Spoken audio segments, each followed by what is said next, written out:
Hello friends, welcome back to my YouTube channel. ಇವತ್ತಿನ ವಿಡಿಯೋದಲ್ಲಿ ನಂದಿನಿಯ Shivamogga district and Chitradurga district cooperative producers society ಶಿಮೂಲ್ನ recruitment ಬಗ್ಗೆ ಈ ವಿಡಿಯೋದಲ್ಲಿ ಡಿಸ್ಕಸ್ ಮಾಡ್ತಾ ಹೋಗ್ತೇನೆ. ನೀವೇನಾದರೂ ಹೊಸಬರಾಗಿದ್ದರೆ ನಮ್ಮ ಚಾನಲ್ನ ಲೈಕ್ ಮಾಡಿ, ಶೇರ್ ಮಾಡಿ, ಸಬ್ಸ್ಕ್ರೈಬ್ ಮಾಡಿ.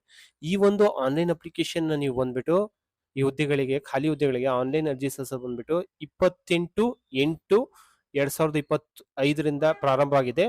ಇದರ ಲಾಸ್ಟ್ ಡೇಟ್ ಬಂದ್ಬಿಟ್ಟು 29/8/2025 ಒಳಗಡೆ ನೀವು ಆನ್ಲೈನ್ ಅಪ್ಲಿಕೇಶನ್ ನ ಸಲ್ಲಿಸಬಹುದು. ಇಲ್ಲಿ ಹುದ್ದೆಗಳಿಗೆ ಬಂದ್ರೆ ಯಾವೆಲ್ಲ ಹುದ್ದೆಗಳು ಖಾಲಿ ಇದಾವೆ ಅಂತ ನೋಡಬಹುದು ನೀವು.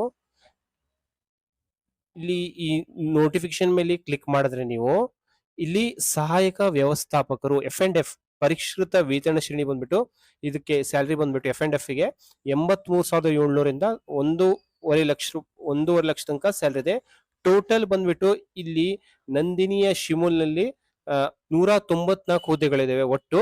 ಇದರಲ್ಲಿ ಸಹಾಯಕ ವ್ಯವಸ್ಥಾಪಕರು F&F ಬಂದ್ಬಿಟ್ಟು 3 ಹುದ್ದೆಗಳು ಖಾಲಿದಾವೆ. ಇಲ್ಲಿ ಯಾವೊಂದು ಕ್ಯಾಟಗರಿಗೆ ರಿಸರ್ವೇಶನ್ ಇದೆ ಅಂತ ನೀವು ನೋಡಬಹುದು.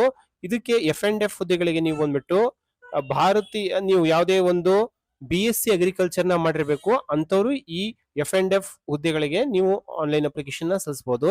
ಇಲ್ಲಿ ವಿಸ್ತರಣಾಧಿಕಾರಿ ದರ್ಜೆ 3 ಅಂತಿದೆ.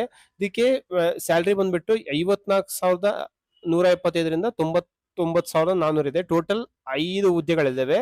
ಇಲ್ಲಿ ಮೀಸಲಾತಿ ವರ್ಗೀಕರಣ ಬಂದ್ರೆ ಯಾವ ಯಾವ ಕೆಟಗರಿ ರಿಸರ್ವೇಶನ್ ಇದೆ ಅಂತ ನೀವು ನೋಡಬಹುದು.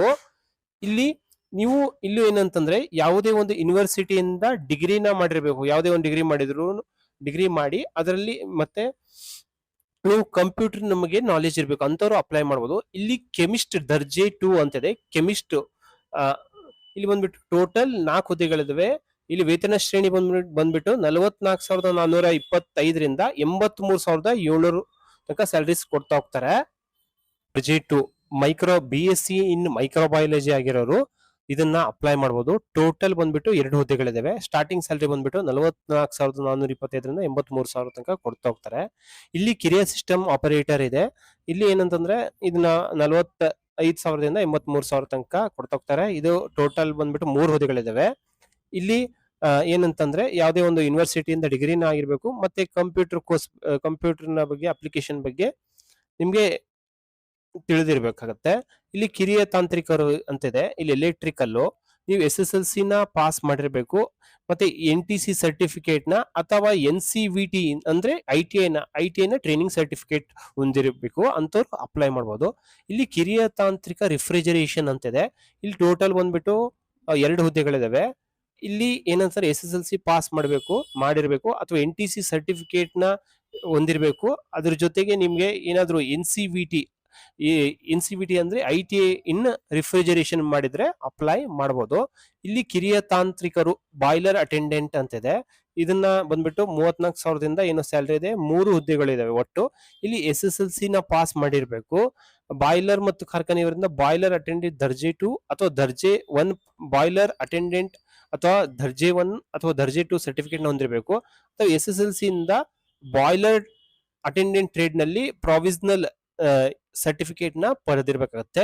ಇಲ್ಲಿ ಏನಂತಂದ್ರೆ ಏಜ್ ರಿಲ್ಯಾಕ್ಸೇಷನ್ ಇರುತ್ತೆ. ಇಲ್ಲಿ ಪರಿಶಿಷ್ಟ ಜಾತಿ ಪರಿಶಿಷ್ಟ ಪಂಗಡನವರಿಗೆ ಬಂದ್ಬಿಟ್ಟು 500 ರೂಪಾಯಿ ಫೀನ ಪೇಮೆಂಟ್ ಮಾಡ್ಬೇಕಾಗತ್ತೆ. ಅದೇ ತರ OBC ಕ್ಯಾಟಗರಿ ಬಂದ್ಬಿಟ್ಟು 1,000 ರೂಪಾಯಿ ಫೀನ ಪೇಮೆಂಟ್ ಮಾಡ್ಬೇಕಾಗತ್ತೆ. ಇಲ್ಲಿ ನಾನು ಹೇಳ್ದಂಗೆ ಅರ್ಜಿ ಸಲ್ಲಿಸಲು ಪ್ರಾರಂಭದ ದಿನಾಂಕ ಬಂದ್ಬಿಟ್ಟು 29/8/2025 29/9/2025 ಒಳಗಡೆ ನೀವು ಆನ್ಲೈನ್ ಅಪ್ಲಿಕೇಶನ್ ನ ಸಲ್ಲಿಸಬಹುದು. ಇಲ್ಲಿ ಯಾರ್ಯಾರಿಗೆ ಏಜ್ ರಿಲ್ಯಾಕ್ಸೇಷನ್ ಇರುತ್ತೆ ಅಂತ ನೀವು ಈ ನೋಟಿಫಿಕೇಶನ್ ನ ಓದ್ಕೋಬಹುದು. ಇಲ್ಲಿ ನಾನು ಏಜ್ ಬಂದ್ರೆ 18ರಿಂದ 35 ವರ್ಷದೊಳಗಡೆ ಸಾಮಾನ್ಯ ವರ್ಗದವರು ಅಪ್ಲೈ ಮಾಡಬಹುದು. ಅದೇ ತರ 2A 2B 3A 3B general ಬಂದ್ರೆ 18 to 35 ತನಕ ಅಪ್ಲೈ ಮಾಡಬಹುದು. ಅದೇ ತರ ಪ್ರವರ್ಗ 2A 2B 3A 3B ಅವರು ಬಂದ್ಬಿಟ್ಟು 18ರಿಂದ 38 ವರ್ಷದೊಳಗಡೆ ಅಪ್ಲೈ ಮಾಡಬಹುದು. ಪರಿಶಿಷ್ಟ ಜಾತಿ ಪರಿಶಿಷ್ಟ ಪಂಗಡ ಬಂದ್ಬಿಟ್ಟು 18ರಿಂದ 40ರವರೆಗೆ ಅಪ್ಲೈ ಮಾಡಬಹುದು. ಇಲ್ಲಿ ಮಾಜಿ ಸೈನಿಕರಿಗೆ ಬಂದ್ಬಿಟ್ಟು ಏಜ್ ರಿಲ್ಯಾಕ್ಸೇಷನ್ ಇರುತ್ತೆ. ವಿಧವೆಯರಿಗೆ ಬಂದ್ಬಿಟ್ಟು 10 ವರ್ಷ ಏಜ್ ರಿಲ್ಯಾಕ್ಸೇಷನ್ ಇರುತ್ತೆ. ಅಂಗವಿಕಲರಿಗೆ ಬಂದ್ಬಿಟ್ಟು ಅವ್ರಿಗೆ ಏನಂತಂದ್ರೆ 10 ವರ್ಷ ಏಜ್ ರಿಲ್ಯಾಕ್ಸೇಷನ್ ನ ಇರುತ್ತೆ. ನೀವೆಲ್ಲ ಈ ನೋಟಿಫಿಕೇಶನ್ ನ ಕರೆಕ್ಟ್ ಆಗಿ ಓದ್ಕೊಳ್ಳಿ. ವೆಬ್ಸೈಟ್ ಗೆ ಬಂದಾಗ ನೀವು ಫಸ್ಟ್ ಟೈಮ್ ಅಪ್ಲಿಕೇಶನ್ ಸಲ್ಲಿಸಿದ್ರೆ ನೀವು ರಿಜಿಸ್ಟ್ರೇಷನ್ ನ ಮಾಡ್ಕೋಬೇಕಾಗತ್ತೆ. ನೀವು ರಿಜಿಸ್ಟ್ರೇಷನ್ ಅಂತ ಕ್ಲಿಕ್ ಮಾಡಿದ್ರೆ ಇಲ್ಲಿ ಈ ತರ ಬರ್ತಾ ಹೋಗುತ್ತೆ. ನೀವು SSLC ಮಾರ್ಕ್ಸ್ ಕಾರ್ಡ್ ಪ್ರಕಾರ ನಿಮ್ಮ ಹೆಸರನ್ನ ತುಂಬಬೇಕಾಗತ್ತೆ. ನಿಮ್ಮ ತಂದೆ ಹೆಸರು SSLC ಮಾರ್ಕ್ಸ್ ಕಾರ್ಡ್ ಪ್ರಕಾರ ಮದರ್ ನೇಮು, ಸ್ಪೌಸ್ ನೇಮು, ಮದುವೆ ಆದ್ರೆ ಹೆಂಡತಿ ಹೆಸರು, ಇಲ್ಲ ಏನಾದರೂ ಮದುವೆ ಆಗಿದ್ರೆ ಅವರ ಗಂಡನ ಅಥವಾ ಹೆಂಡತಿ ಹೆಸರನ್ನು ಬರಿಬೇಕಾಗತ್ತೆ. ಇಲ್ಲಿ ಡೇಟ್ ಆಫ್ ಬರ್ತ್ನ ತುಂಬಬೇಕಾಗತ್ತೆ. ಇಲ್ಲಿ ಜೆಂಡರ್ ಯಾವುದು ಅಂತ ಸೆಲೆಕ್ಟ್ ಮಾಡ್ಬೇಕಾಗತ್ತೆ, ಮೇಲೋ ಫಿಮೇಲೋ ಟ್ರಾನ್ಸ್ಜೆಂಡರ್ ಅಂತಂದು. ಆಧಾರ್ ನಂಬರ್ನ ಟೈಪ್ ಮಾಡ್ಬೇಕಾಗತ್ತೆ. ಇಲ್ಲಿ mobile number, email I D, ಮತ್ತೊಂದು ಸತಿ ಇಮೇಲ್ ಐ ಡಿನ ಎಂಟ್ರಿ ಮಾಡಬೇಕು. ಸೆಕ್ಯೂರಿಟಿ ಕೋಡ್ನ ಎಂಟ್ರಿ ಮಾಡಬೇಕು. ಇಲ್ಲಿ ಚೆಕ್ ಬಾಕ್ಸ್ ಮೇಲೆ ಟಿಕ್ ಮಾಡಿ ಸಬ್ಮಿಟ್ ಮಾಡ್ಬೇಕಾಗತ್ತೆ. ಇಲ್ಲಿಗೇನಂತ ನೀವು ರಿಜಿಸ್ಟ್ರೇಷನ್ ಪ್ರೊಸೆಸ್ ಕಂಪ್ಲೀಟ್ ಮಾಡ್ದಂಗೆ ಇಲ್ಲಿ ಈ ತರ ಬರ್ತಾ ಹೋಗುತ್ತೆ. ನೀವು ಲಾಗಿನ್ ಮಾಡಿದಾಗ ಇಲ್ಲಿ ನಿಮ್ಮ ಸಹಾಯಕ ವ್ಯವಸ್ಥಾಪಕರು F&F ಅಂತಿದೆ. ನೀವು ಇಲ್ಲಿ ಅಪ್ಲೈ ಅಂತ ಕ್ಲಿಕ್ ಮಾಡಿದ್ರೆ ಅಪ್ಲೈ ಮಾಡ್ಬೋದು. ಯಾವ ಒಂದು ಹುದ್ದೆಗಳಿಗೆ ವಿಸ್ತರಣಾಧಿಕ ದರ್ಜೆ 3 ನೀವು ಇಲ್ಲಿ ಎಷ್ಟಿದೆ ಅಂತ ನೋಡ್ಕೋಬಹುದು. ಕೆಮಿಸ್ಟ್ರಿ ದರ್ಜೆ ಕೆಮಿಸ್ಟ್ರಿ 2 ಅಂತಿದೆ, ಇದನ್ನ ಅಪ್ಲೈ ಅಂತ ಕ್ಲಿಕ್ ಮಾಡ್ಬೋದು. ಇಲ್ಲಿ ಇಷ್ಟೆಲ್ಲ ಇದಾವೆ. ನೀವು ಯಾವ ಹುದ್ದೆಗಳ ಅಪ್ಲೈ ಮಾಡ್ತೀರಾ ಅಂತಂದು ನೋಡಿಕೊಂಡು ಇಲ್ಲಿ ನೀವು ಇದ್ರ ಮೇಲೆ ಅಪ್ಲೈ ಅಂತಿದೆ, ಇಲ್ಲಿ ಅಪ್ಲೈ ಅಂತ ಕ್ಲಿಕ್ ಮಾಡ್ಬೇಕಾಗತ್ತೆ. ಇಲ್ಲಿ ಅಪ್ಲೈ ಅಂತ ನಾನು ಕ್ಲಿಕ್ ಮಾಡ್ತೇನೆ. ಇಲ್ಲಿ ನೀವು ರಿಜಿಸ್ಟ್ರೇಷನ್ ಮಾಡಿದಾಗ ಏನೇನು ಹೆಸರು ಕೊಟ್ಟಿದ್ರಲ್ಲ ಅದು ಬರ್ತಾ ಹೋಗುತ್ತೆ. ಇಲ್ಲಿ ನೀವು ಯಾವ್ದು ಅಪ್ಲೈ ಮಾಡ್ತೀರಿ, ಪೋಸ್ಟ್ ನೇಮು, ಕ್ವಾಲಿಫಿಕೇಶನ್ ಏನು ಆಗಿರ್ಬೇಕು ಅಂತ ಬರ್ತಾ ಹೋಗುತ್ತೆ. ಇಲ್ಲಿ ನಿಮ್ಗೆ ಗೊತ್ತಾಗ್ತಾ ಹೋಗುತ್ತೆ. ಇಲ್ಲಿ ಅಪ್ಲಿಕೇಶನ್ ಅಂತಿದೆ. ಇಲ್ಲಿ ಅಪ್ಲಿಕೇಶನ್ ಫಸ್ಟ್ ಸ್ಟೆಪ್ ಅಲ್ಲಿ ನಿಮ್ಮ ಹೆಸರು, date of birth, father's name ಎಲ್ಲ ತುಂಬಿರ್ತೀರಾ. ಸ್ಪೌಸ್ ನೇಮ್ ತುಂಬಿದ್ರೆ ಬರುತ್ತೆ. ಎಲ್ಲ ನೀವು ರಿಜಿಸ್ಟ್ರೇಷನ್ ಟೈಮ್ ಅಲ್ಲಿ ಏನ್ ತುಂಬಿರ್ತೀರಾ ಅದನ್ನ ಬರ್ತಾ ಹೋಗುತ್ತೆ. ಜೆಂಡರ್ ಯಾವುದು, ಆಧಾರ್ ನಂಬರ್ ಯಾವುದು, ಮೊಬೈಲ್ ನಂಬರ್ ಯಾವುದು, ನಿಮ್ಮ ಕಮ್ಯುನಿಕೇಶನ್ ಡೀಟೇಲ್ಸ್ನೆಲ್ಲ ಎಂಟ್ರಿ ಮಾಡ್ಬೇಕಾಗತ್ತೆ. ಫ್ಲಾಟ್ ಯಾವುದು, flat number, house number, area ಯಾವುದು, ಹುಬ್ಬಳ್ಳಿ ಟೌನ್ ಯಾವುದು, ಸ್ಟೇಟ್ ಯಾವುದು, ಡಿಸ್ಟ್ರಿಕ್ಟ್ ಯಾವುದು, ಪಿನ್ ಕೋಡ್ ಯಾವುದು, present address, permanent address same ಇದ್ರೆ ಇಲ್ಲಿ ಎಸ್ ಅಂತ ಕ್ಲಿಕ್ ಮಾಡಿ. ಇಲ್ಲಿ ನೋಡ್ರಿ, as you well acquainted in reading, writing and speaking Kannada language ಅಂತ ಕೇಳ್ತಿದೆ. ನಿಮ್ ಕನ್ನಡವನ್ನು ಬರೆಯಲಿಕ್ಕೆ ಓದ್ಲಿಕ್ಕೆ ಬರುತ್ತಾ ಅಂತಂದು ಇಲ್ಲಿ ಕೇಳ್ತಿದೆ. ಇಲ್ಲಿ ಎಸ್ ಅಂತ ಕ್ಲಿಕ್ ಮಾಡ್ಬೇಕಾಗತ್ತೆ. ನಿಮ್ ಕನ್ನಡ ಬರ್ತಿದ್ರೆ ಮಾತ್ರ ಅಪ್ಲೈ ಮಾಡ್ಬೇಕಾಗತ್ತೆ. ನ್ಯಾಷನಾಲಿಟಿ ಯಾವುದು, ಇಂಡಿಯನ್ ಅಂತ ಸೆಲೆಕ್ಟ್ ಮಾಡ್ಬೇಕು. ಯಾವ್ದು ರಿಲಿಜನ್, ಆಕ್ಯುಪೇಷನ್ ಏನು, ನೀವು ಏನಂತಂದು ಸೆಲೆಕ್ಟ್ ಮಾಡ್ಬೇಕಾಗತ್ತೆ. ಇಲ್ಲಿ ಫೋಟೋ ಮತ್ತೆ ಸಿಗ್ನೇಚರ್, ಇಲ್ಲಿ ಫೋಟೋನ ಅಪ್ಲೋಡ್ ಮಾಡಕತ್ತೆ. 100 KB ಒಳಗಡೆ ಇರ್ಬೇಕತ್ತೆ. ಆ ಫೋಟೋನ ಅಪ್ಲೋಡ್ ಮಾಡಕತ್ತೆ.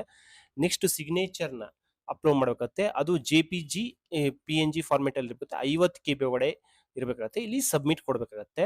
ಇಲ್ಲಿ ಸಬ್ಮಿಟ್ ಮಾಡಿದಾಗ ನೆಕ್ಸ್ಟ್ ಏನಂತಂದ್ರೆ ಕ್ವಾಲಿಫಿಕೇಶನ್ ನ ಫಿಲ್ ಅಪ್ ಮಾಡ್ಬೇಕಂತ ಹೋಗ್ಬೇಕಾಗತ್ತೆ.